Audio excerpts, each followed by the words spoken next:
नमस्कार। आपका बहुत बहुत स्वागत है हमारे चैनल लीगल आउटलुक में।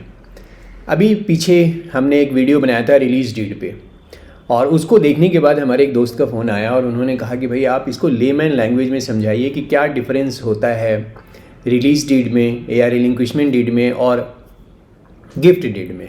चूँकि हमने उस वीडियो में कहा था कि किस सर्कमस्टांसेस में रिलीज़ डीड को गिफ्ट डीड लिया जा सकता है, सुप्रीम कोर्ट के जजमेंट के जरिए हमने समझाया था। दूसरा क्वेश्चन उन्होंने बोला कि क्यों ऐसा होता है कि ज़्यादातर केसेस में ये कहा जाता है कि आप रिलीज डीड से अपने लोगों के बीच ट्रांसफ़र कर लीजिए प्रॉपर्टी।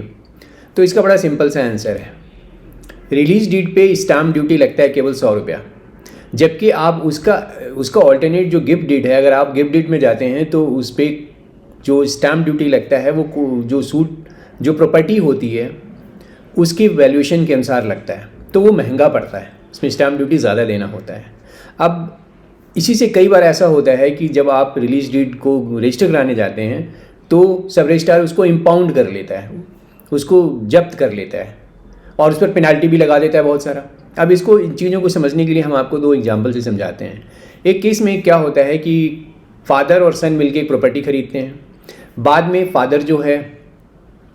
फादर के फेवर में उसका बेटा रिलीज डीड बना देता है और प्रॉपर्टी उसके फादर के पास चली जाती है फादर, और वो रिलीज डीड जब रजिस्ट्रेशन कराने जाता है तो जो सब रजिस्ट्रार होता है वो उसको कहता है कि ये गिफ्ट डीड है और कहता है कि इस पर प्रॉपर ड्यूटी लगेगी, और चूंकि ड्यूटी आपने पूरी नहीं दी स्टैम्प ड्यूटी, इसलिए उसको इम्पाउंड कर लेता है। वो दिल्ली हाई कोर्ट जाता है। हाई कोर्ट कहती है कि भाई यहाँ पे दोनों को-ऑनर्स थे और को-ऑनर्स के बीच में ये एक ने दूसरे के फेवर में किया था और दूसरा कोई को-ऑनर नहीं है, तो ये रिलीज डीड है और कोर्ट डायरेक्ट करती है सब रजिस्ट्रार को कि भाई आप इसको रजिस्टर कीजिए और इसको रिलीज डीड दीजिए। एक दूसरा सर्कमस्टांसेस ये है कि हस्बैंड और वाइफ मिलके एक प्रॉपर्टी खरीदते हैं। बाद में हस्बैंड की डेथ हो जाती है, तो उसकी डेथ के बाद वाइफ, एक बेटा और 4 बेटियां होती हैं, और उनमें से 5 बेटियां होती हैं। पांचों बेटी अलग अलग रिलीज डीड बनाकर अपना शेयर अपने भाई के फेवर में छोड़ देती हैं, केवल अपने भाई के फेवर में, जबकि उस प्रॉपर्टी का को-ऑनर उसकी मदर भी थी।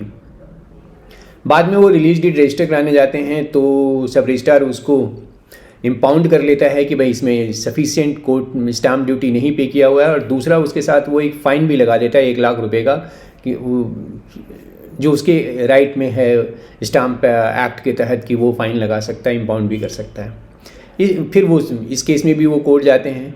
कोर्ट ने कहा कि देखिए इसमें जो को-ऑनर्स थे उसकी मदर भी थी और केवल एक के फेवर में ही रिलीज डीड किया गया है, इसलिए ये रिलीज डीड नहीं होकर ये गिफ्ट डीड है, और जो इनसफिशिएंट उसको पूरा का पूरा कोर्ट फी स्टाम्प ड्यूटी देना होगा। और फिर वो डायरेक्ट, हालांकि इस केस में वो जो फ़ाइन लगाया था, ये पेनल्टी लगाया था 1 लाख रुपए का, कोर्ट वो कहती है चलो इसको वो वेव ऑफ कर देती है, बट उसको कहती है कि भाई ये गिफ्ट डीड के तहत इसको लिया जाए और इस पर पूरा का पूरा जो प्रॉपर्टी की वैल्यू है और जिसमें उसका शेयर है, वैल्यूएशन होता है, उस पर उसको स्टैम्प ड्यूटी देना होगा। अब तो ये समझने की ज़रूरत है कि बेसिक डिस्टिंक्शन क्या है रिलिंक्विशमेंट डीड में या रिलीज डीड में और विसे विस गिफ्ट डीड में। तो बेसिक लॉ ये है कि अगर रिलिंक्विशमेंट को एक को-ऑनर के द्वारा दूसरे को-ऑनर के फेवर में किया जाता है और उसमें कोई और को-ऑनर नहीं है, तो वो रिलीज डीड हो जाएगा।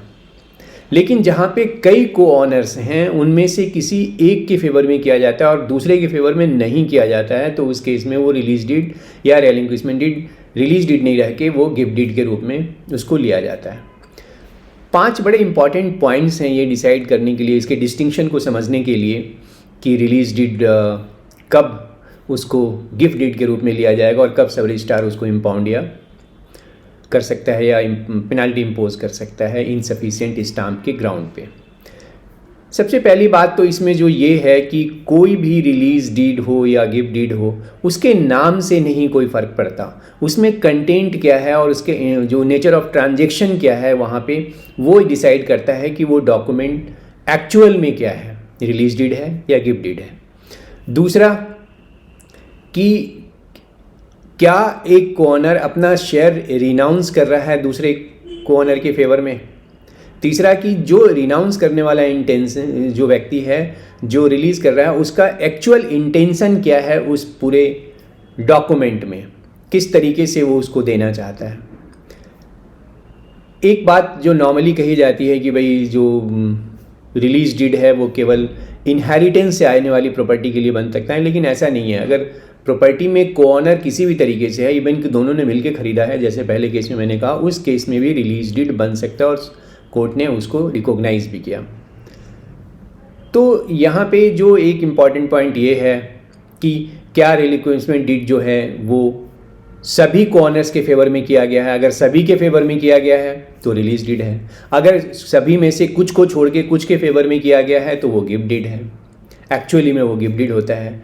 तो इस तरह जो दो एग्जाम्पल दिए, पहले जो हमने दिया है जिसमें बाप बेटा ने मिलकर प्रॉपर्टी खरीदी थी, उस केस का नाम है तृप्ता कौशिक वर्सेस सब रजिस्ट्रार ऑफ दिल्ली, और ये WPC नंबर है 9193/2019। और दूसरा एग्जाम्पल जो था जिसमें बहनों ने किया था, उस केस का नाम था Ramesh Sharma versus government of NCT Delhi, और इसमें रिट पिटीशन नंबर है 3560/2018।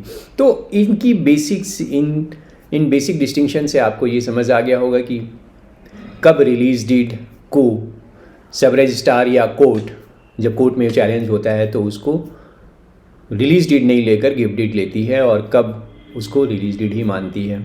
और इसी से जब भी आप रजिस्टर कराने जाएं उसके पहले उसके ट्रू नेचर को देख लें, जिससे कि वो इम्पाउंड से बच सकें जो जब्त कर लेता है, या जुर्माना जो लगा देता है सब रजिस्ट्रार उससे बच सकें।